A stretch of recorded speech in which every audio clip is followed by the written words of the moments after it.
IAS यानी एक ऐसा पद जिसमें पावर, प्रतिष्ठा, सम्मान, जिम्मेदारी और अनुशासन के साथ साथ कई ऐसी बातों का संयोजन है जो समाज के हर तबके को अपनी ओर आकर्षित करता है। कुछ लोग यही देखकर आईएएस की तैयारी शुरू करते हैं और यूपीएससी जैसे इंडिया के टफेस्ट एग्जाम को क्रैक कर अपने सपने को भी पूरा कर लेते हैं। हालांकि आईएएस बनने में जितनी मुश्किलें हैं उससे कहीं ज्यादा जिम्मेदारी, जवाबदेही और कई बार तो राजनीतिक प्रेशर इस सर्विस को इतना चैलेंजिंग बना देती है कि आपकी छोटी सी गलती पर भी भारी एक्शन लिया जा सकता है। अभी कल के अखबार में खबर छपी थी, इसमें साल 2004 बैच के आईएएस अधिकारी निधि केसरवानी को सस्पेंड करने की सिफारिश यूपी गवर्नमेंट की ओर से की गई है। विभागीय कार्रवाई के लिए आदेश भी जारी किए गए हैं और आईएएस अधिकारी निधि केसरवानी पर आरोप यह है कि गाजियाबाद की डीएम रहने के दौरान उन्होंने दिल्ली मेरठ और ईस्टर्न पेरीफेरल एक्सप्रेसवे में भूमि घोटाला किया था। ये घोटाला क्या था, घोटाला क्यों हुआ, एक अलग मुद्दा है, पर किस नियम के तहत आईएएस ऑफिसर को राज्य सरकारें निलंबित यानी कि सस्पेंड करती हैं, इसका जवाब हमने जब रिटायर्ड आईएएस ऑफिसर रोहित नंदन सर से पूछा तो उनका कहना था कि राज्य सरकार किसी भी आईएएस अधिकारी को निलंबित कर सकती है क्योंकि उनके अधिकार क्षेत्र में आता है। देखिए, IAS officers all India service rule से गवर्न होते हैं, चाहे आईएएस के हों चाहे आईपीएस के ऑफिसर्स हैं, वो ऑल इंडिया सर्विस रूल से गवर्न होते हैं। स्टेट गवर्नमेंट के पास ये अधिकार होता है कि कोई भी अधिकारी जो उस स्टेट में काम कर रहा हो, अगर उस समय उसके द्वारा कोई ऐसा कार्य किया गया हो, कोई कृत्य ऐसा किया गया हो जिसके बारे में उस गवर्नमेंट को ये फीलिंग है कि उसके खिलाफ कार्रवाई होनी चाहिए, तो स्टेट गवर्नमेंट ऑथराइज्ड है, अधिकृत है कि उसके खिलाफ एक्शन ले सकती है, इंक्लूडिंग सस्पेंशन।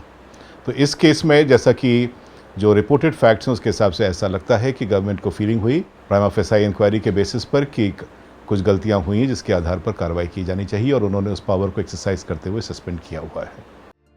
संविधान में एक आर्टिकल है 311 यानी अनुच्छेद 311। अनुच्छेद 311 के सब क्लॉज 1 के मुताबिक अखिल भारतीय सेवा या राज्य सरकार के किसी भी सरकारी कर्मचारी को अपने सबऑर्डिनेट अथॉरिटी द्वारा बर्खास्त यानी कि हटाया नहीं जाएगा। इसे केंद्र या राज्य सरकार द्वारा नियुक्त किया गया है। लेकिन अनुच्छेद 311 के सब क्लॉज 2 में प्रावधान यह है कि यदि कोई भी अधिकारी किसी जांच में दोषी पाया जाता है तो इसकी सूचना उस आईएएस ऑफिसर को देकर उसे बर्खास्त यानी कि डिसमिस या फिर उसकी रैंकिंग को भी घटाया जा सकता है।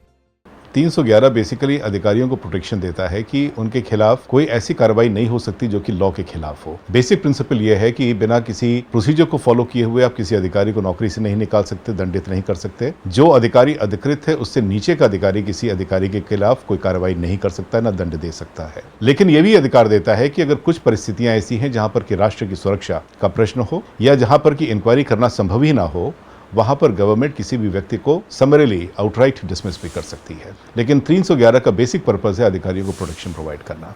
जब भी राज्य सरकारें किसी आईएएस ऑफिसर को निलंबित करती हैं तो 48 घंटे के भीतर इसकी सूचना भारत सरकार तक पहुंचनी अनिवार्य होती है।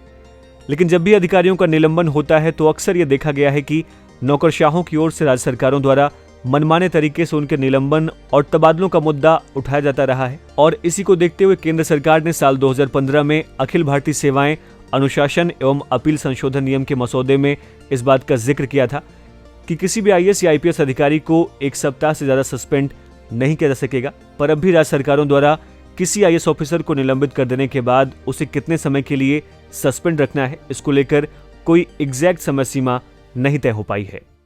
देखिए, नियम तो बेसिकली ये है कि सस्पेंशन करने के बाद 48 घंटे के अंदर भारत सरकार को इन्फॉर्म कर देना चाहिए और सेंट्रल गवर्नमेंट को 30 दिन के अंदर उसका कंफर्मेशन करना चाहिए। अगर कंफर्म नहीं करती है तो अधिकारी को रीइंस्टेट करने का जिम्मेदारी स्टेट गवर्नमेंट की होती है। सस्पेंशन के बारे में लॉज अभी बहुत ही अनसर्टेन है और बहुत ही अस्पष्ट है।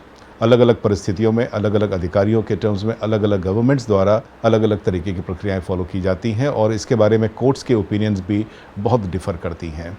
कोई ऐसा स्पेसिफिक लॉ नहीं है जो कहे कि किस परिस्थिति में आदमी को सस्पेंड किया जाएगा, किसको सस्पेंड किया जाएगा, कितने दिन के अंदर उसको रीइंस्टेट किया जाएगा।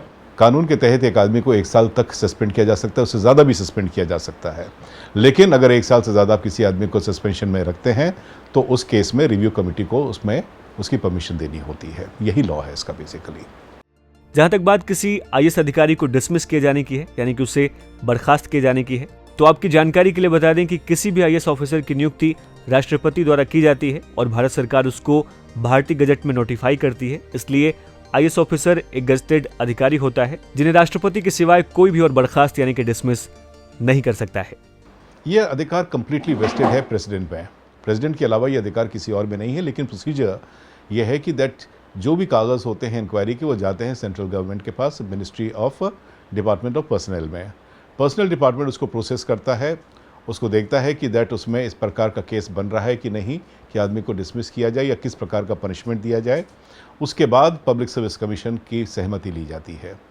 एक तरीके का आप फिल्टर रखा गया है कि किसी प्रकार के किसी भी अधिकारी के खिलाफ कोई विंडिक्टिव कार्रवाई ना हो, जल्दबाजी में कोई कार्रवाई ना हो। तो पब्लिक सर्विस कमीशन एक कॉन्स्टिट्यूशनल बॉडी है, उसको ये एक्सपेक्टेड है उससे कि वो चीज़ों को डिस्पैशनेटली देखेगी, बिना किसी के प्रभाव में देखेगी, और वो बताती है कि हम इस पनिशमेंट से अग्री करते हैं कि नहीं करते हैं। अगर नहीं करती है तो गवर्नमेंट ऑफ जो भी गवर्नमेंट है वो उसके खिलाफ कार्रवाई उस प्रकार से नहीं कर सकती है जब तक कि कैबिनेट उसका अप्रूवल ना दे।